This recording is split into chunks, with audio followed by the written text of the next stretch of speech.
Do you know the situation where you talk with someone about a subject and both of you have the same information available, but at the same time, both of you interpret those same information in a different way? And you're wondering, even if we got the same information, why don't we come to the same conclusion? Exactly that is a confirmation bias. Confirmation bias is a tendency to look for, interpret and favor information that is consistent with our beliefs, theories and values. At the same time, disfavor or ignore non-confirming information. Basically, with the confirmation bias, we are acting more like a lawyer, defending our own statements and theories, and only looking for confirming evidence for our beliefs and theories, instead of being a detective who looks for the truth. Why is this important? Well, with the confirmation bias, we are making decisions not so much based on reality, but rather on how we prefer to see it.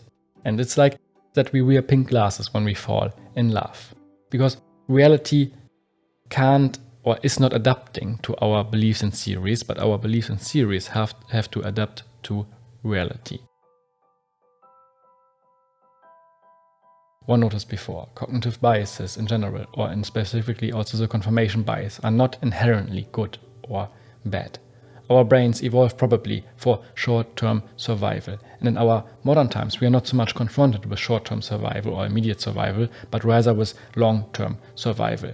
In some situations, cognitive biases or also the confirmation bias are useful, and in some situations not. We will look at those situations later on.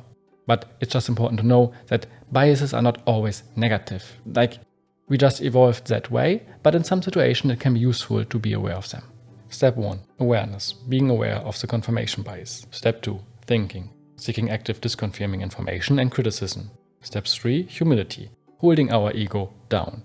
Trying to be open-minded and showing humility. Those steps are costing us a lot of mental energy. So the question arises, when should we invest our energy to avoid confirmation bias? In my opinion, areas such as science, or also when we have to make big decisions where the objective truth is the key or is the most important part.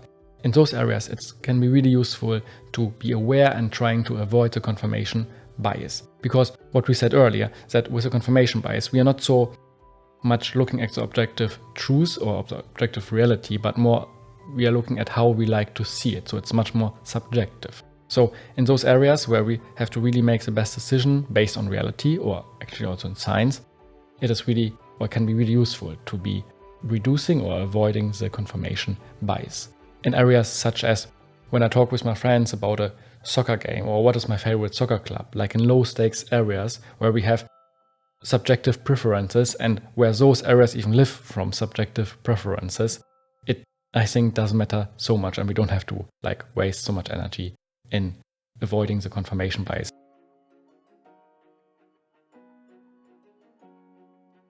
Let's imagine a person who strongly believes that some new supplement is the key to less brain fog and more focus. This person found a particular confirming study about the effectiveness of this supplement. Now the confirmation bias comes into action.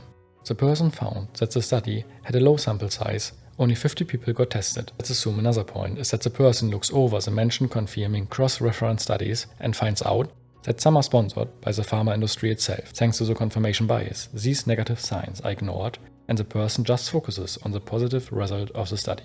Awareness. First, we have to remind ourselves and force us to be aware of the bias, which isn't always easy. Thinking. Second, we search actively for other information. Is there any criticism of the supplement? Any words of caution? Any study that probably disproves this supplement? And yes, in our examples, there are some red flags that the study could possibly influenced by the pharma industry itself, and the sample size is pretty low. Humility. Even if you want to believe in it, when there is contrary evidence, we have to accept it. While researching this video, I was bombarded with information regarding the confirmation bias. I knew the confirmation bias before and had my theory and belief about it formed. Looking back at the process, I had the video structure in my head and looked for confirming facts to fill the structure out. It can even be that I unconsciously did this bias in parts of this video, of which I'm unaware. Awareness. In this case, I must be really blind not to be made aware of it. Thinking. Challenge my initial research and findings. Any major criticism of the confirmation bias? Any studies that disprove it? I found nothing of a disproof, but various studies show that the confirmation bias isn't as strong as it's sometimes thought to be. But overall, the scientific literature is pretty robust. Humility. Don't hide these results, don't neglect them. Embrace them and be realistic and not wishful. I hope that I communicated enough that the confirmation bias doesn't probably all the time have to be avoided. That would take too much energy. Let's do a quick thought experiment. Imagine that in my previous example of researching this video, I had found or experienced one valid negative counterpoint to the confirmation bias, which would prove the confirmation bias invalid. And that means that I could have found numerous positive studies, for example, which would prove the confirmation bias, but one valid negative study could disprove the whole concept.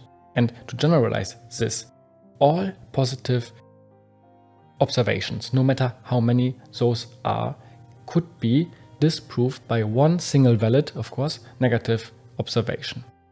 And exactly about those things we will talk in this chapter, that disconfirming or like negative evidence informations are oftentimes more robust than positive information or observations based on the book Black Swan by Nassim Taleb. I am saying that a series of corroborative facts is not necessarily evidence. Seeing white swans does not confirm the non-existing of black swans. There is an exception, however. I know what statement is wrong, but not necessarily what statement is correct. If I see a black swan, I can certify that all swans are not white. If I see someone kill, then I can be practically certain that he is a criminal. If I don't see him kill, I cannot be certain that he is innocent. The same applies to cancer detection. The finding of a single malignant tumor proves that you have cancer, but the absence of the finding cannot allow you to say with certainty that you are cancer-free. We can get closer to the truth by negative instances, not by verification. By Nassim Taleb. There's an asymmetry. Negative evidence is mostly more robust than positive evidence. And this is totally not helpful for our confirmation bias, because with the confirmation bias, we are looking for this more fragile positive evidence. You know what is wrong with a lot more confidence than you know what is right.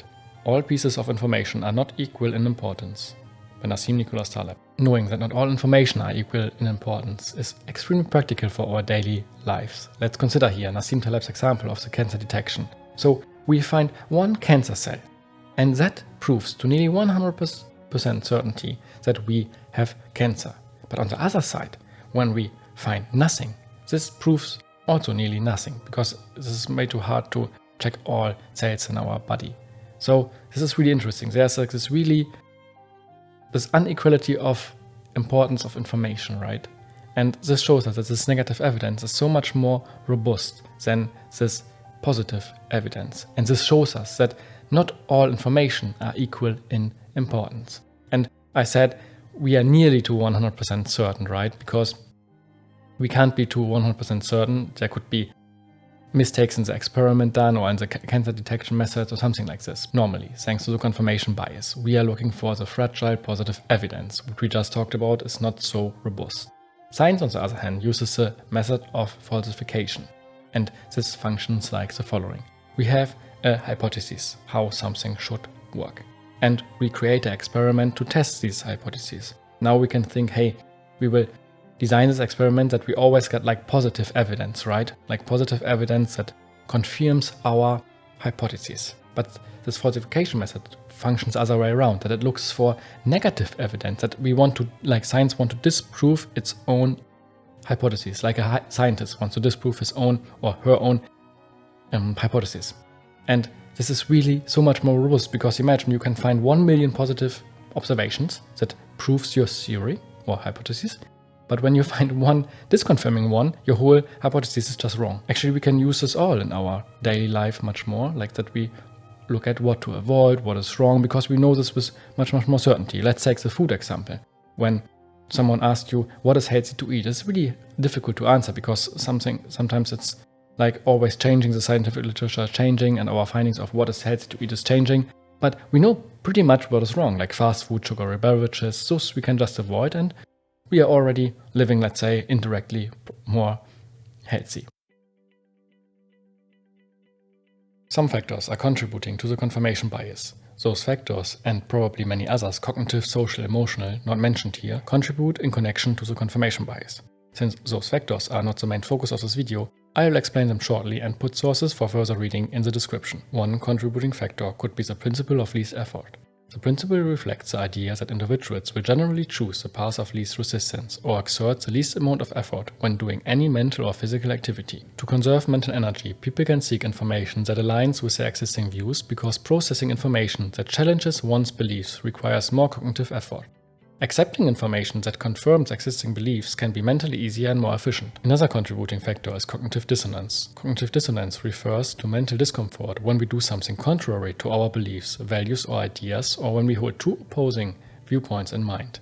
For example, when we are lying, but at the core we feel that we are an honest person, then our actions clash with our values. The tension or discomfort that arises is cognitive dissonance. This sort of bolstering is what makes us into lawyers, hired by our own earlier views to defend them against all accusations, rather than detectives seeking the truth itself. By Nassim Taleb. Cognitive dissonance could be a contributing reason for the confirmation bias.